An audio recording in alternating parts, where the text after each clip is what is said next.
Well, welcome in everybody to this series win edition of Hottie Toddy Talk. He's Nick. I'm Austin. The Ole Miss Rebels are coming off of what was a very good start to SEC baseball play, winning 2 out of 3 over the 20th ranked South Carolina Gamecocks. Much better start than we could have hoped for, honestly. We didn't really know what we were going to expect, but after the way last season's conference play went, winning 2 out of 3 against the number 20 team in the country is certainly one way to start things off. Sunday, obviously, a little disappointing. Overall, though, Friday and Saturday turned out to be superb baseball games, particularly for Ole Miss. Nick, overall, again, take Sunday out of the equation this time, at least offensively. But you look at Friday and Saturday, and you really have a lot of positive things to look forward to for Ole Miss moving forward. Oh yeah, for sure. Like you said, a lot of positive, and in this league, sweeps are hard to come by, especially, whether you're playing the 20th ranked team or the bottom team in the league. Sweeps are hard, and like you said, just overall good weekend. I think more than you probably could have hoped for. Yeah, I mean, 100% now. And we'll start with Friday. Obviously, there was drama on Friday for sure, and drama for a lot of Saturday up until towards Yeah, the end. But on Friday in particular, it was one of those games that you were starting to get a little bit nervous towards the end. Gunnar Dennis just did not have his best control. I mean, he plunked 4 batters. It was a very laboring outing for him. But at the end of the day, he really made some big pitches when he needed to. He ended up throwing 102 pitches on Friday, which is way more than I thought Mike would let him go. But he ended up going 5 complete, gave up the 5 hits, the 3 runs. He struck out 7 on those 102 pitches. But South Carolina they had the lead there for a large majority of that game. They took the 3-2 lead, and it almost looked like there for a minute that Ole Miss wasn't going to be able to get that big hit. But first of all, before we get into that, let's just talk about Dennis and kind of what you saw from him, because even Mike said so after the game, that it's weird, and you just kind of wonder what's going on with him not having the control like he had on Friday. yeah. Dennis, and it was kind of like last weekend start with Sonya. Didn't have his best stuff, but whenever you can have a guy go out and not have his best stuff and still put up a pretty, he gave up some hits and those runs, but being able to go, throw 102 pitches, and that's why he's out there on Friday nights. He gives us our best shot to win game 1, I believe. So yeah, just not having your best stuff, but still being able to, like you said, make some big pitches and get out of some jams when you need to is that's just huge. Yeah, and obviously South Carolina took the early lead on him 2-0. Ole Miss chipped back, made it 2-1, but then gave that run right back to make it 3-1. But then Ole Miss got that run back to make it 3-2. And it was kind of just one of those things where you saw missed opportunities starting to happen again for Ole Miss. You thought you could have gotten some more runs. Obviously, the home plate umpire wasn't what I would call superb in any of these games. Right. So things weren't helping you out. But Dennis did what he needed to do to get through that 5th inning, keeping Ole Miss in the game. And then when we got to the bottom of the 6th, Mitch Morrell, of course, pitched a great top of the 6th, got his 1 inning clean. That's what you needed. You get to the bottom of the 6th inning, and that's when you get Luke Hill to the plate with an opportunity. He's been looking for it all year. You have a chance to give Ole Miss at least you tie the game. He cranks a 2 RBI double into the gap, and Ole Miss suddenly leads 4-3. And that's just got to be a huge weight off Luke's shoulders after the way the season started for him. Yeah, it was your classic, SEC Friday night game, kind of not a whole lot of offense. And, we got that big hit and kind of delivered that knockout blow. And like you said, for Luke Hill to get that big hit, a guy that early in the season had been struggling and here of late is doing a lot better, hitting some balls hard, having good at-bats, and was happy to see him, like you said, have that kind of pressure lifted off his shoulders, be able to come through for his teammates was huge for not only him, but the team as well, being able to get that win. Yeah, and it's what you needed. Ole Miss, of course, would hold on to win that game 5-4. They would get another insurance run late with the ground out RBI to make it 5-3. South Carolina would get a run back. You start to be on the edge of your seat a little bit. Connor Spencer came in the 9th inning and shut them down. He actually pitched 5 outs on Friday, the first time he's gone more than 1 inning. Great 5-out save for Connor Spencer. And Mitch Morrell actually picked up the win for that Friday night game. So his first win of the season. But that's the kind of game you're like, okay, you need that kind of game if you're Ole Miss. You've got a close game, a tight game. You miss opportunities. You don't make some plays you could have made in the field. South Carolina jumps out to the early lead. Then you fight back to win it and you hold them off at the end. That's what you want to see to start SEC play. And they pulled it off. And then you had to feel good going into Saturday after that. Yeah, it was kind of like Tuesday's game against ULM. Like you said, didn't make some plays you should have made. Missed some opportunities, but it's good to see that the team has some fight in them. Can be able to overcome some mistakes and missed opportunities, and when it counts most, be able to like get that big hit or get that big out. So yeah, Friday night was good. Big from Luke Hill. Being able to get that. The first one's always the most important one, of course. And then obviously because you can't get. You don't win Friday night, it's hard to come back and win the next two, Saturday, Sunday. So that for sure was huge for the weekend. And obviously there's a lot more to talk about. But yeah, Friday night and the bullpen, I think it was one on run given up all weekend. And we've talked about it a ton. The bullpen has just been lights out this year. Yeah. And of course, be remiss before I forget on Friday night as well, would be remiss not to talk about Braden Randall, who not only had a great night at the plate, 3 for 4, but made one heck of a defensive play late in that game with South Carolina threatening. Actually, had he not made that play, the game would have been tied. There was a runner on third when he made that play. A hard hit ball slides to his left, our right, watching the screen, but to his left, throws the ball from his behind and gets the out. Just a fantastic play to save the game for a freshman as well. He's really making his presence felt. I'm really liking what I'm seeing out of him. Braden Randall initially committed to Texas, and then flipped his commitment to Ole Miss, and Ole Miss certainly glad to have him on that Friday night game in particular. Yeah, and you heard Luke Hill talk about it Friday night after the game, just talk about not only how good of a player he is, but teammate. And you also heard him, mention that ball, I don't know if you noticed, but as he was going for that ball, it hit off the lip of, dirt to grass. And that's a lot of time, that's a ball that skips over a fielder's glove and that ball gets through. Yeah. And then to be able to make that throw from the ground, just for freshmen, that's really impressive to see guys being able to make a play like that. And like you said, 3 for 4 at the plate, just really, and that got lost. And like you said, you'd be remiss not to mention a freshman having such a night like that. So for sure, hats off to him. And, I think there's a lot more coming from Braden Randall. Yeah, I'm really excited to see what he brings to this team as we go along. I mean, it's so rare to see a young player have that kind of ability, just natural God-given ability to play the game, to get out there as a freshman and have that kind of composure. And, had that ball gotten through in the right field, there was a runner on first as well, if I'm not mistaken, and he would have been at third, easily been at third on that play. Then you've still got pressure on your staff, the go-ahead run, and it's a whole different ballgame at that point. So that play certainly a game-saving and series-saving play for Ole Miss when it came down to it. Because of what happened today. But we're going to talk about Saturday in a minute, because what a day it was. But real quick, we will take a quick break before we talk about Saturday's game and let you hear from a couple of our great sponsors. Stay with us.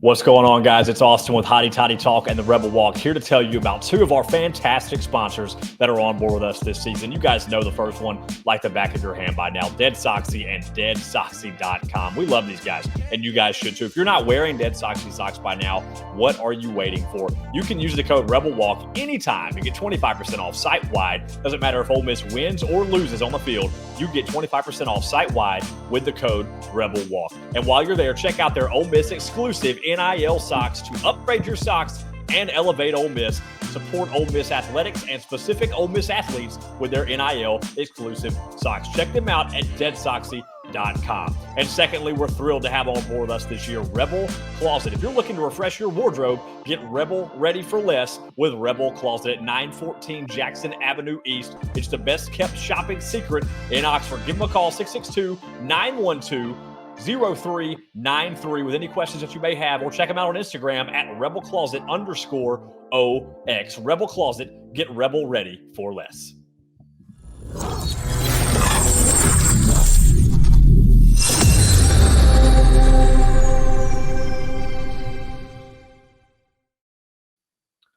Welcome back to Hotty Toddy Talk. Austin and Nick here with you, talking about the weekend that was with a series win for Ole Miss over number 20 South Carolina, taking 2 out of 3 in the series over the Gamecocks. Now we are on to Saturday. Of course, Ole Miss won Friday 5-4. Saturday, well, it looked like it was going to shape up to be another one-run game. It was very, very close for the majority of that game. Actually, Ole Miss jumped out to a 2-0 lead in that game before giving up 3 consecutive runs to South Carolina, who then took a 3-2 lead. Kennedy Jones for the Gamecocks was just insane all weekend long, particularly with those first 2 games. He was nearly an impossible out. He took the 2-run homer for the Gamecocks in game 2 to give them that 3-2 lead. And it did not stay that way long. Thankfully, Ethan Groff then proceeded to lead off the bottom half of that 5th inning with a solo home run to tie the game at 3. And then Andrew Fisher. Now, Andrew Fisher had already hit a home run in the 3rd inning to give Ole Miss that 2-0 lead. That was a solo shot. He then hit his 2nd home run of the game in the 5th inning to make it 4-3. Ole Miss took the lead right back. Now, I know I'm kind of raining on your parade a little bit here, Nick, because if I had to take a guess, and I have not asked you, but if I had to take a guess, I know who the player of the weekend is going to be. But we got to talk about it a little bit. So Ole Miss takes the 4-3 lead, and that's where it stayed from that for the next 2 innings. Ole Miss makes it through the 6th and the 7th, and you have to wonder, man, are we going to have another dramatic finish? What's going to happen here? You know, who's going to be on the mound, and what's South Carolina going to do to answer? And then Ole Miss we found ourselves in inning number 8 of that Saturday game. Now, before we get too far into that, though, let's backtrack a little bit and talk about Liam Doyle, because we want to save some of that drama for later, just like Ole Miss did in the game. But Liam Doyle, 2nd career start, his first SEC start, 10 strikeouts. You could certainly have an argument for him as player of the weekend as well. What a performance for Doyle. Yeah, absolutely. And like, we talked, pretty high about him last weekend. I've impressed so far. And, you've heard players after games talk about him and use the word electric a lot. Yeah. And it and I said it last week, reminds you a lot of Doug Nikhazy. And yeah, for him to go out in his 2nd SEC start and get 10 strikeouts, I'm pretty sure there towards the beginning, he was neck and neck with strikeouts and number of outs. So just to be able to come in, have your first start last weekend, your 2nd start this weekend in SEC play, first one in SEC play. It's just impressive. He's been able to make the big pitch when he needs to, and the stuff is unreal. The fastball plays. It makes hitters make it look like it's faster than it really is. I think it's about 93, 95 on his good day, and they make it look like, I said last week, about 97, 98. Just kind of the spin he gets on it and the delivery. So yeah, really impressed with him, and just I think the sky's the limit for him. I don't think like he had the fall that everyone thought he would, and you heard Andrew Fisher say this guy's going to be good. Just let him settle in a little bit, and boy has he. He's settled in, and hopefully he can keep it up. But thus far we've been spoiled by Liam Doyle. Oh, 100%. And if you look at the first start he had against Morehead State, he went 3 1/3. He had 8 strikeouts in 3 1/3, 58 pitches before he was pulled. He had 10 strikeouts, 5 1/3 innings before he walked his first batter on his 96th pitch of the game in the 5th inning, and that was when or in the 6th inning, I should say, and that is when he was pulled.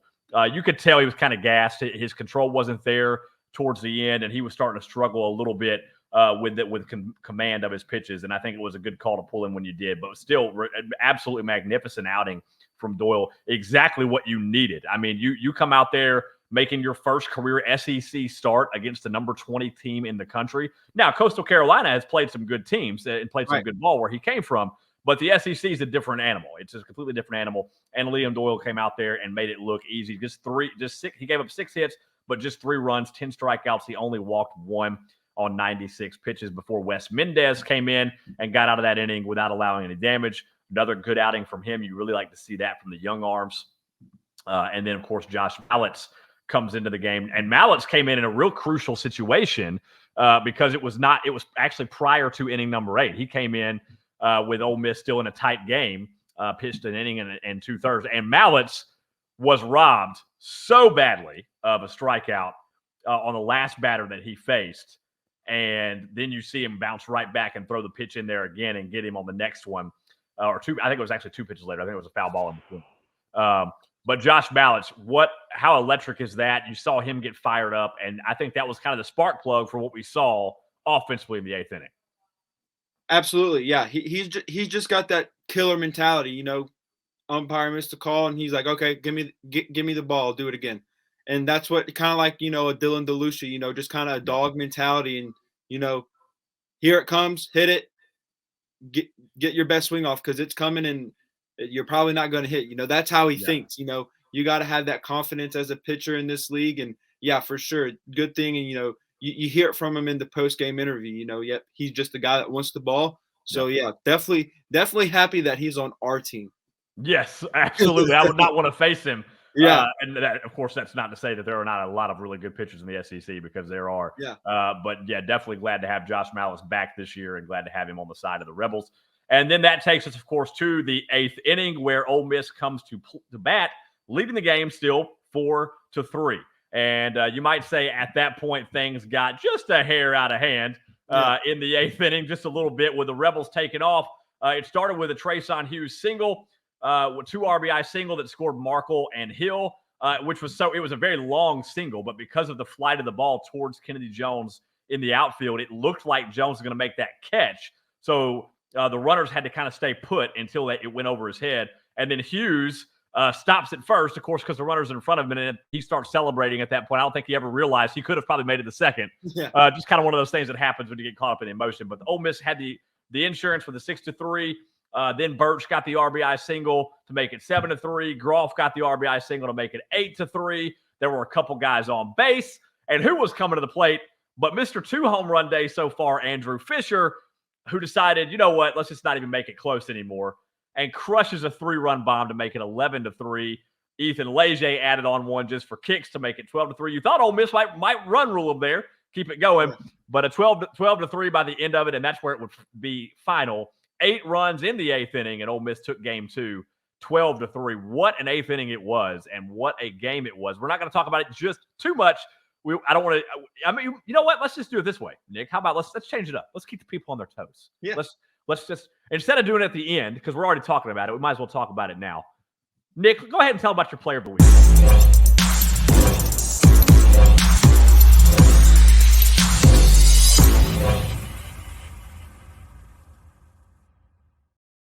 Again, pure conjecture from my part, because I didn't talk to you about this beforehand, but I'm pretty sure I know who your player of the weekend is, and it feels like a good time to talk about it. Yeah, you're beginning to know me a little too well. Yeah, it is Andrew Fisher. You mentioned it, the big 3 home run day on, a win that secures the series, first series win of the season in the first series. And he hits that second home run. We go up 1 run, and then there in the 8th, he hits that home run, and that's the exclamation point. That's the icing on cake. And yeah, just really, really, really good weekend from him.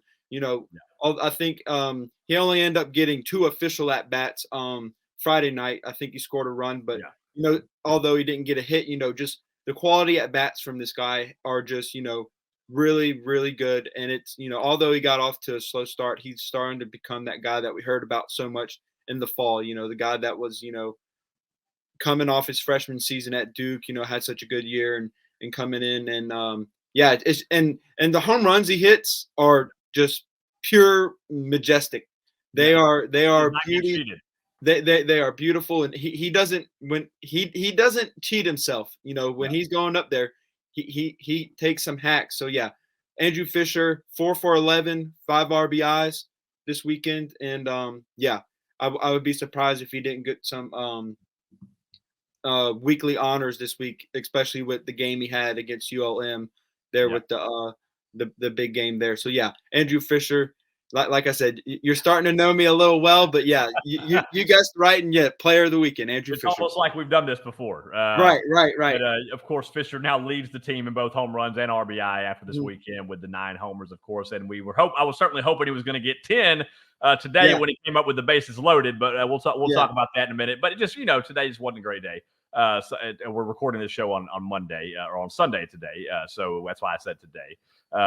But either way, a great weekend for Fish. I mean, certainly sure. You would have been hard pressed to convince me somebody else for player of the weekend. I mean, Liam Doyle certainly could have gotten a nod, but after that day that Andrew Fisher had, it was going to be hard to pick anybody else. Just a fantastic performance, a fantastic weekend all around for him, really. And he is certainly working his way up towards a fan favorite in a hurry in Oxford as well with the performances that he is putting on, especially after that 12-3 win. Well, that guaranteed Ole Miss the series win regardless, and we'll come back and finish things off after you hear from our other two great sponsors right after this. Stay with us.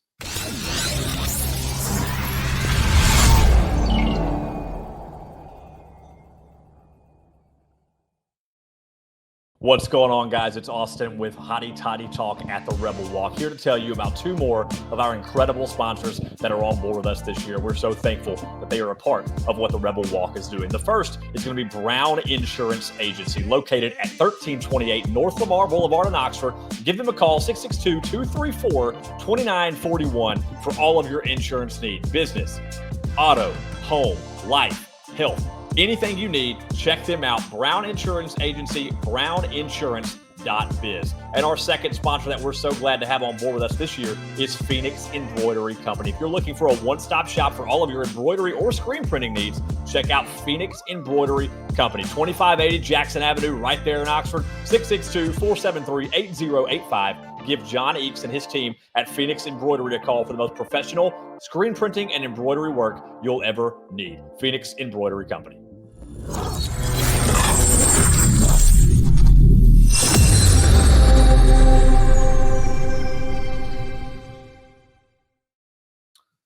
And welcome back. Final segment here of Hottie Toddy Talk. Ole Miss coming off a series win over number 20 South Carolina to open SEC play. Things don't get easier from here. We'll talk about that in just a minute. Sunday was not as great of a day for Ole Miss. Unfortunately, you were certainly coming in hoping for the sweep. Mike Bianco was looking for career win number 995 as well. He's only 6 wins away from that 1,000 win career mark, which is just incredible. That is a rarely reached plateau in this sport. We'll be keeping you up to date with that as well. Grayson Saunier, he wasn't terrible. He did make obviously the one bad pitch early that was hit out to make it 3-0 South Carolina, which it was, or was it 2-0 at that time? It was that put him up 2-0. The home that put him up 2-0. That's right, and then they ended up getting another run later in the game while he was still out there to make it 3-0 off the RBI. That's right, towards the end when the whole bullpen issue happened.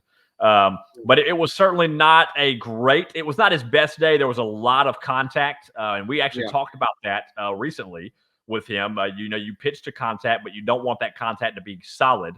And today it was solid. It was very solid. South Carolina jumped all over him, and they got to him quickly. He had to throw a lot of pitches. They were certainly making him work. And, of course, unfortunately, they jumped out to that early lead, and Ole Miss just did not have an answer. Ole Miss had one early chance with the bases loaded. They had bases loaded, 2 outs, and Andrew Fisher couldn't get the big hit today to come through, and that was kind of how today went. They only had one hit for the longest time in this game, and it was just a lot of weak contact, a lot of pop-outs. Luke Hill did have the one real solid smack out to left field, but it was early in the game. The wind was still blowing in. It was still really overcast. The ball just didn't carry. Not quite enough pop on it to get it out through all that weather. And it was just that kind of day for the Rebels, unfortunately. Yeah, you hit the nail right on the head. Just one of those days. And like you said, we talked about previously with Sonia, kind of having success with pitching the contact. And, in baseball, every once in a while, they're going to hit them hard. And they were today, they were finding holes.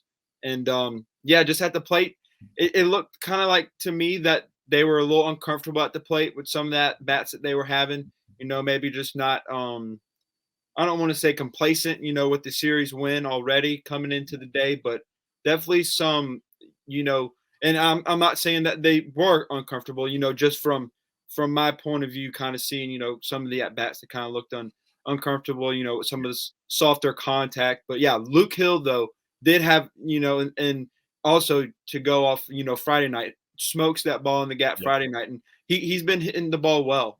Got robbed, 5 more feet, and that's a home run. To one, I think a 1-run game at that point. I think it was still, what ended up making it But I forget the score. Just been a long weekend. A It was lot of runs scored. that made it 4-3 Ole Miss at that time. Okay, but I'm talking about Sunday. If Oh the ball yeah. gets out today, it definitely makes it a different game today. If Now, he I gets believe that would have made it 2-1, if I'm not mistaken, in okay, favor of South Carolina. But yeah, it would have given the Rebels some momentum for sure. yeah, and then yeah, just Sonye not his best day, and it's going to happen. Kind of take your lumps and lick your wounds, and get ready for a good Southern Miss team coming up. Yeah, and we'll get to that in a minute because, as we said, things do not get easier from here Yeah, by any stretch of the imagination. Ole Miss falls in Game 3 by the final score of 6-2. They did get a couple runs on the board. They're late. Unfortunately, they could not get it done. No, they just could never come through those big hits and just a lot. And I think to your point that you mentioned a minute ago, I think it wasn't so much that they were complacent, as you said, with the series win. I think they wanted the sweep so bad they were pressing. I think is what yeah, more happened. I think they were really yeah, pressing at the plate, and it was just kind of one of those unfortunate things where you get up there, you just really start looking for hits too much. You're not waiting on your pitches. You're kind of swinging at things right. that you probably shouldn't be swinging at, and it's just one of those days that happens. Again, you'll take if you win 2 out of 3 every weekend in the SEC, you're gonna be really liking where you're at Yeah, the end of the sure. season. So. Yeah. I never expected a sweep. I doubt you did either. It's the number 20 team in the country. At some point, they're going to get going, and Sunday was that day to get them going. Yeah, absolutely. I think, coming into the weekend, winning the series, obviously you can't get, like you said before, you can't put the cart before the horse. You gotta worry about winning the series before you can sweep. And yeah, this is a really tough league. And if you go 2-1 every weekend, I think you're gonna like where you are come early summer, late May, early June. So yeah, just and like you said, they it was just an off day. They looked uncomfortable, probably were pressing a little bit, and like Yep. I said, it happens. So kind of back back at it again Tuesday, and excited to play Southern Miss.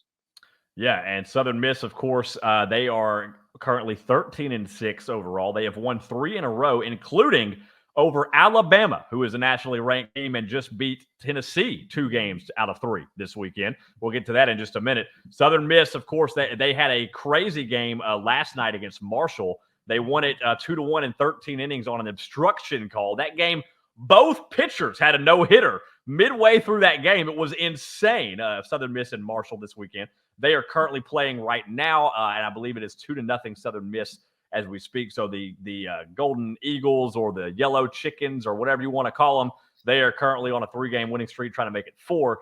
And of course, they always play up to Ole Miss and Mississippi State. That is very much a Super Bowl for them, so to speak. They had a kind of a tight one against Mississippi State earlier, already one game this year. The State pulled out. And so now Ole Miss will face them on Tuesday. You certainly want to put this kind of deflating Sunday behind you if you're Ole Miss and get ready for a very good. This is not a slouch USM team. This is a team that could easily be nationally ranked before long if they're not already going to be that way this weekend. After this weekend, we'll see. But again, this is a team that is going to be tough. So Ole Miss has their work cut out for them on Tuesday night. That game will be going currently scheduled for a 6 p.m. first pitch. It will be on the SEC Network Plus at Trustmark Park down in Pearl. One of the many games that these two teams play in Pearl, along with the Governor's Cup. All these things happen. A lot of games played in Pearl. Real quick, we'll end the show and we'll go around what was a crazy weekend in the SEC.